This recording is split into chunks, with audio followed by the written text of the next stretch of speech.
Apa yang mau saya sampaikan Ustaz Tada? Beliau mengatakan begini, kaifa tuhraku lakal awaidu wa anta lam takhrak min nafsikal awaida. Bagaimana bisa kalian memperoleh hasil-hasil perjuangan hidup yang luar biasa kalau kalian belum melakukan hal-hal yang luar biasa? Ya. Sebuah kalimat yang pas buat kita, buat Ikadi, buat saya dan siapa. Bagaimana bisa kalian memperoleh hasil-hasil perjuangan hidup yang luar biasa kalau kalian belum melakukan hal-hal yang luar biasa? Ya. Nah, yang pertama, kalau kita ingin memperoleh hasil-hasil yang luar biasa, yang pertama adalah kita memang mesti memiliki cita-cita yang luar biasa. Jujur saja kalau kita raba, jangan-jangan kita sebagai dai itu cita-citanya gimana agar khutbah Jumat setahun itu bisa terisi. Mohon maaf ya, pas kita lagi kumpul sesama dai. Kalau cita-cita kita itu, kita tidak bisa berbuat banyak untuk dakwah. Ya. Itu yang harus diinikan.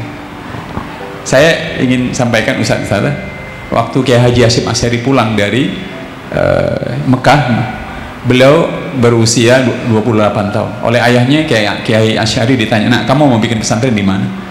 Kata kata Kiai Haji Hasyim Asy'ari, "Saya mau bikin pesantren di Tebu Ireng." Tebu Ireng itu kayak Doli kalau di Surabaya, Gang Doli. Jadi tempat pelacuran, perjudian dan segala macam. Bisa nggak dai Ikadi itu begitu? Kalau ditanya, Mas Ruan tanya, "Antum mau ditugaskan di mana, Ustaz?" "Tugaskan saya di tempat yang paling sulit sekali."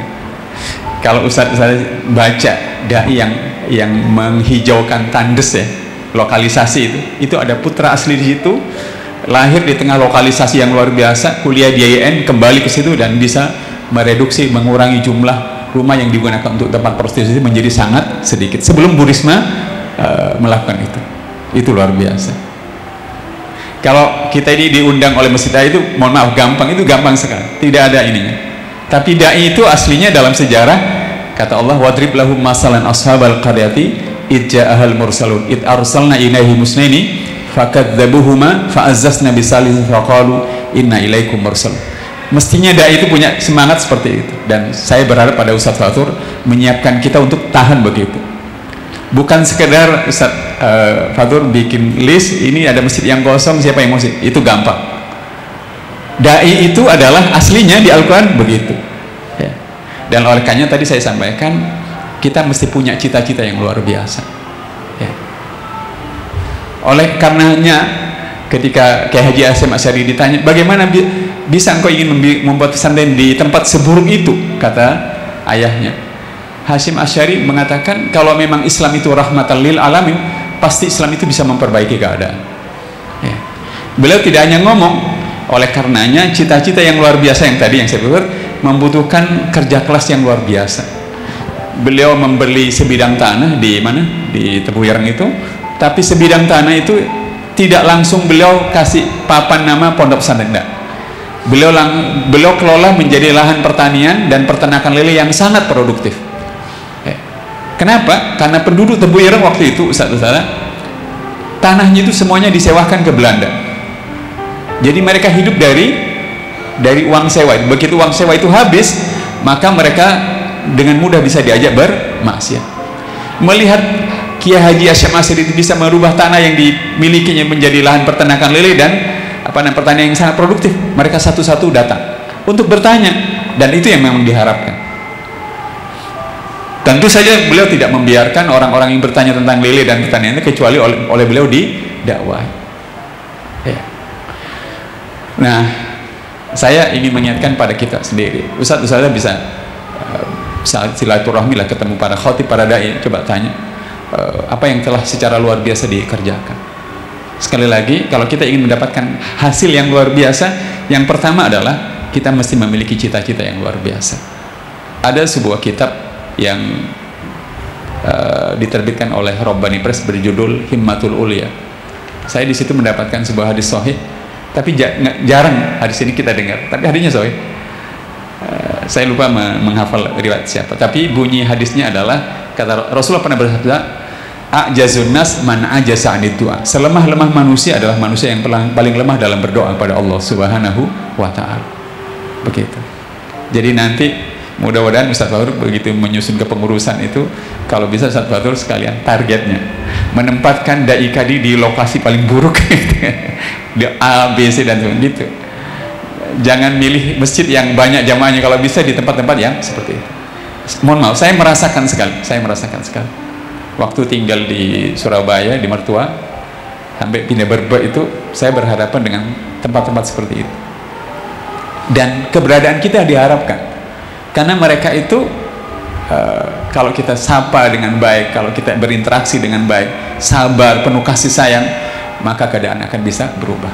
Ingat, kita ini dai, bukan orang yang bekerja mencari uang, tetapi dai itu aslinya saya tidak mengharapkan apapun kecuali dari Allah, bahwa orang memberi kita itu urusan lain. Itu yang pertama, cita-cita yang luar biasa ya. Pertanyaannya adalah apakah kita benar-benar memiliki cita-cita yang luar biasa itu dalam dakwah itu. Yang kedua tadi sudah saya singgung, tidak mungkin hasil-hasil luar biasa itu kalau kita tidak bekerja secara luar biasa. Nah, oleh karenanya pertanyaannya adalah apakah kita membaca kitab, menyiapkan naskah itu, mohon maaf, hanya sekedar untuk ngisi di mana khutbah dan segala macam, atau hal kerja luar biasa itu kita mulai berpikir apa yang bisa saya berikan untuk masjid, takmir dan segala macam ya. Apa yang kita pikirkan itu akan mempengaruhi apa yang kita kerjakan. Pernah saya menulis sebuah status di Facebook, saya ingin membacakannya buat Ustaz. Statusnya itu berbunyi begini, mohon maaf, saya buka dulu catatan saya. Jadi para ulama kita itu mengatakan, nah ini dia, innallaha yuslihu bi salahir rajulil muslimi waladahu wa walada waladihi wa ahla kuwairatihi wa duwairatin haulahu. Sesungguhnya karena kesolehan seorang muslim, Allah akan mensolehkan anaknya, cucunya, keluarganya, orang-orang sekitar dan lingkungannya. Pertanyaannya adalah, kita ini sudah lama jadi dai, di setiap kita tinggal itu, ini berlaku nggak? Terasa nggak bahwa istri kita, anak kita, lingkungan kita itu benar-benar kena efek kebaikan? Atau jangan-jangan, mohon maaf, kita hanya dikenal sebagai penceramah saja gitu. Itu harus sadar kita. Demi Allah, kita ini adalah dai yang para dai itu diantaranya Allah ingatkan pada ayat yang tadi yang saya sebut itu. Para ulama kita itu punya kaidah psikologis dan sosiologis begini, man qalla sidquhu qalla sadiquhu.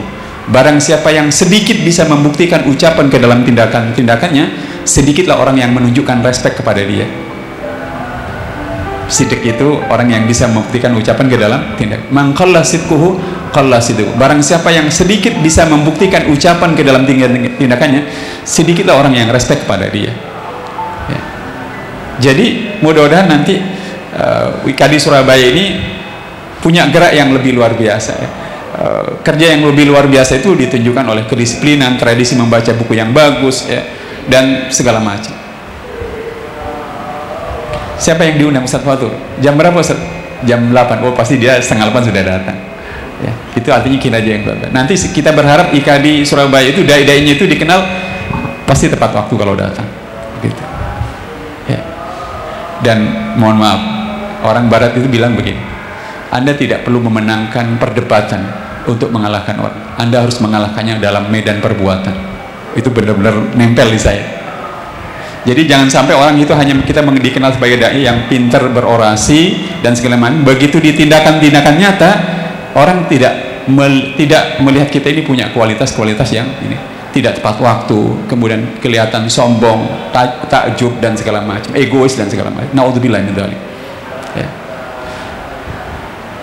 Itu tantangannya buat kita, dan oleh karenanya kita membutuhkan pendidikan dan pengembangan diri yang sangat luar biasa, yang sangat ketat.